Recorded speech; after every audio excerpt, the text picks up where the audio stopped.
নিয়াত এত কঠিন, কোন সাহাবী ঘরের মধ্যে থাকতে পারতেন না।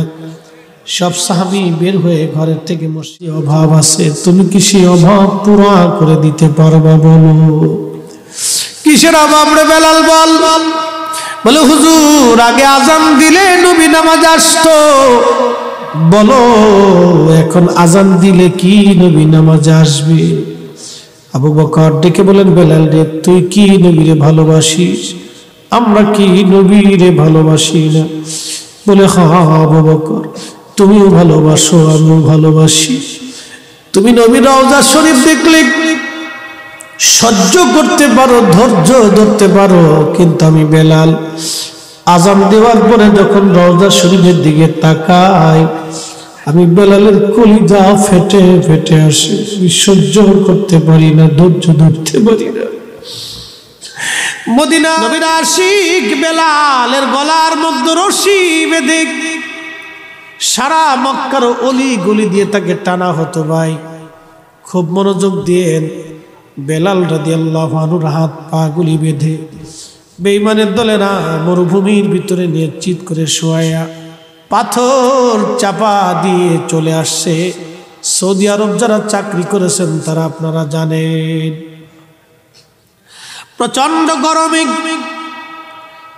হযরত বেলালের শরীরের ভিতরে বালুগুলি এসে এসে ফুসকা পরে পরে ঘা হয়ে যাইত। ওই ঘায়ের মধ্যে চাবুক দিয়ে পিটানো হতো আর বলা হতো বেলাল কালেমা সারবি। বেলালের একটা আওয়াজ আসতো আহাদ আহাদ আহাদ, আল্লাহ এক আল্লাহ এক আল্লাহ এক আল্লাহ এক আল্লাহ এক। এইভাবে বেলাল কাঁদতে থাকতে ওরা বেলালের জিব্বা খানা টেনে বের করে হযরত বেলালের জিব্বা বের করে লোহার শিক আগুনের মধ্যে গরম করে পুড়িয়ে বেলালের জিব্বার এপার ওপার ঢুকিয়ে জবান বন্ধ করে রাখতো যাতে বেলাল জিকির করতে না পারে। ওরা জবান বন্ধ রাখলে কি হবে? সেই দিন হযরত বেলাল রাদিয়াল্লাহু আনহুর কান্নার আওয়াজে আকাশ পাতাল গুলি ভারী হইত। আহাদ আহাদ বলে বেলাল কাঁদতেন। বেলালের কান্নায় আকাশ পাতাল ভারী হয়ে যাইত। তারপরেও তারা বেলালকে ছাড়ত না। কঠিন নির্যাতনে বেলাল বেহুশ হয়ে যাইতেন আর ডেকে বলতেন কাফেররা রে যদি পারো জীবনের তরে আমাকে মেরে ফেলে দাও, এইভাবে অত্যাচার করলে আমার আর সহ্য হয় না। মনিব বলতো হয় কালেমা ছাড়বি। বেলাল একটা কথা বলতো দেখো রে জীবনের সব কিছু দিয়ে দিতে পারবো, ইমান বিক্রি করতে পারবো না, ইমান দিয়ে দিব না। আহা হযরত বেলালকে আবু বকর সিদ্দিক 40,000 দিরহাম দিয়ে কিনে নিলেন। তৎকালীন 40,000 বর্তমানে 40 কোটি হবে। বেলালকে কিনে এনে আজাদ করে দিলেন আবু বকর। নবীজি মদিনায় গেলেন, হিজরত হয়ে আজানের প্রবর্তন চালু হলো। নবী বললেন সাহাবীরা রে বেলালের আজানের মুয়াজ্জিন বানায় দেয়া হোক। বেলালকে মুয়াজ্জিন বানানো হলো। বেলাল আজান দেন, কিন্তু আজানের ভিতরে বেলালের ভুল হয়। সাহাবীরা এসে বললেন হুজুর বেলালের আজানের মধ্যে ভুল হয়, কাফেররা সমালোচনা করে। আল্লাহর নবী বললেন সাহাবীরা রে বেলালের আজানে ভুল হলে কি হবে? তোমরা শোনো, বেলাল আজান দিলে এ আজান আরশে মুআল্লা পর্যন্ত পৌঁছায় যায়। বেলাল আজান দিলে আরশে মুআল্লা পর্যন্ত যায় রে সাহাবীরা। হযরত বেলাল এইভাবে আজান দিতে লাগলেন। আহা নবীর দরবারে থেকে কাটাইতে লাগলেন। কোনদিন একটা তহবান, কোনদিন একটা চাদর পরে বেলালের জীবন কাটতে লাগলো। আমাদের মধ্যে এত দামি পোশাক বেলালের ছিল না, কিন্তু বেলালের আজানের এমন মধুরতা ছিল। আজান দেওয়ার পরে সব সাহাবী মসজিদে এসে ভরে যাইত। কোন সাহাবী ঘরের মধ্যে থাকতে পারতেন না। আজানের রুহানিয়াত এত কঠিন, আজানের রুহানিয়াত এত কঠিন, বেলালের আজানের রুহানিয়াত এত কঠিন, কোন সাহাবী ঘরের মধ্যে থাকতে পারতেন না।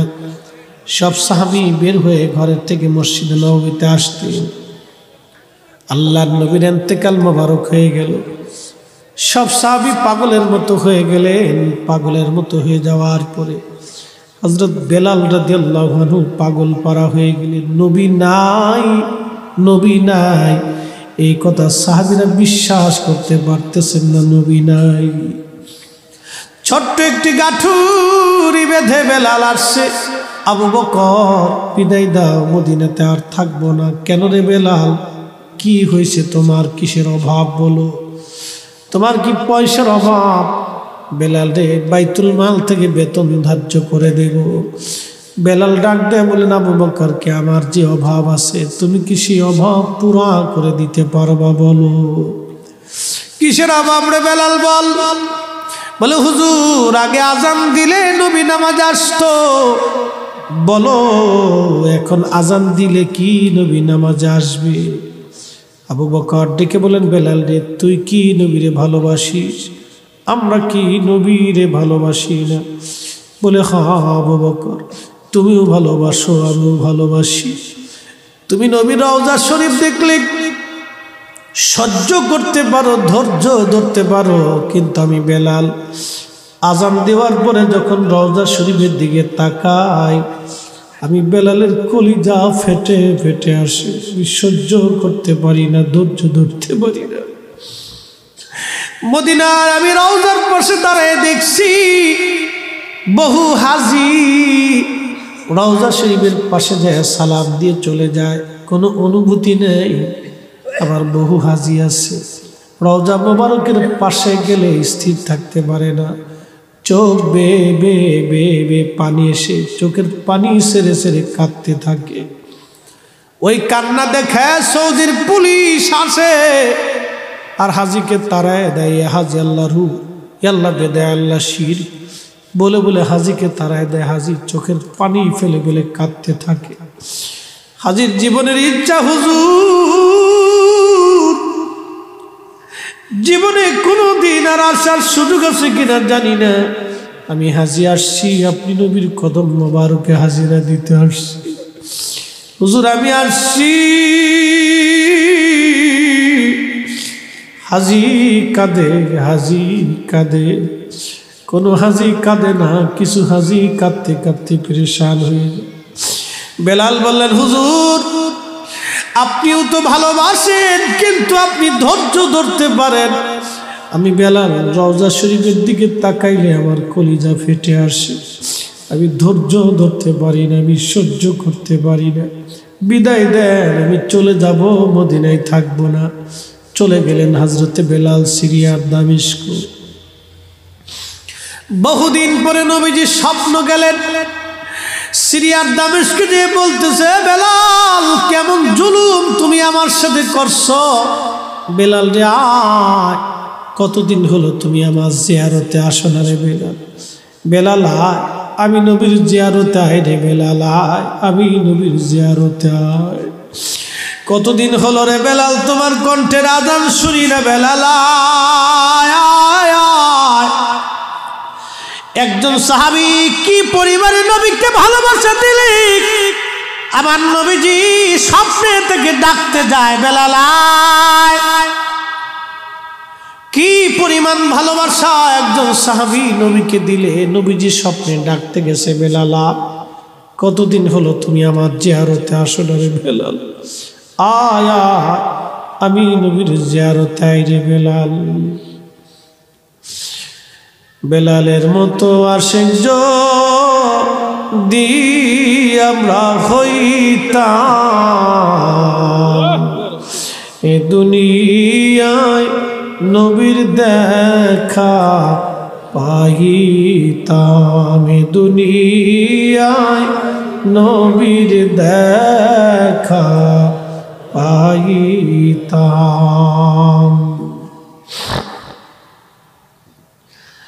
আল্লাহর নবী বলেন, মান রাআনি ফিল মানামি ফাকাদ রাআল হক।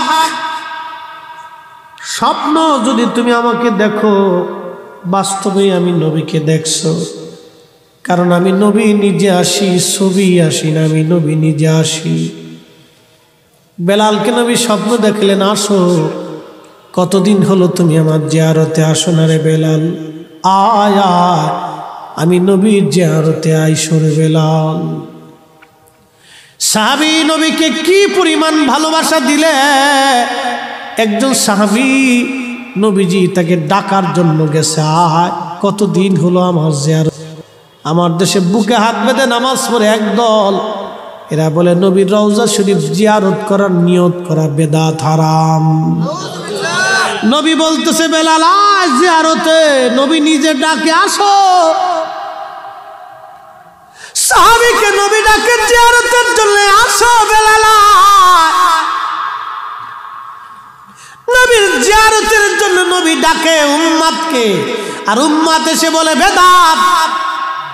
নবী ডাকে উম্মতকে, উম্মত আসো আমার জিয়ারতে, আর উম্মত বলে বেদাত। যে উম্মত নবীর জিয়ারত করাটাকে বেদাত মনে করে, ওরে খাওয়ানোর চাইতে কুত্তা খাওয়ানো সওয়াব বেশি। তুচ্ছা করে বলেন ঠিক কিনা?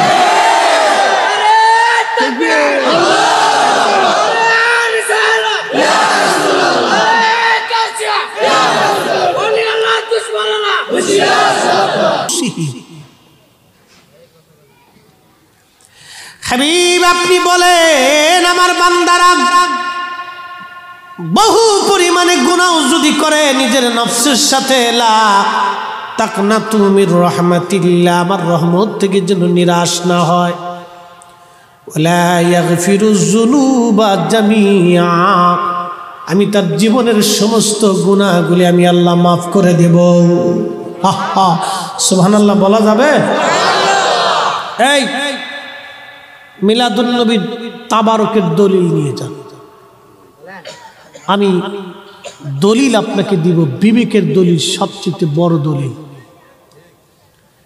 আমার দিকে তাকান, যদি বুঝে থাকেন কুত্তায় যদি বিবেকে প্রস্রাব না করে তাহলে বুঝবেন, আর যদি কুকুরে বিবেকের মধ্যে প্রস্রাব করে তাহলে বুঝবেন না। কথা ক্লিয়ার, কাটছাট আমি বুঝেছি জিনে। এক পতিতা নারী যদি কুকুরকে পানি পান করানোর জন্য রব্বে করিম তার জীবনের গুনাহ মাফ করতে পারে, আরে সৃষ্টির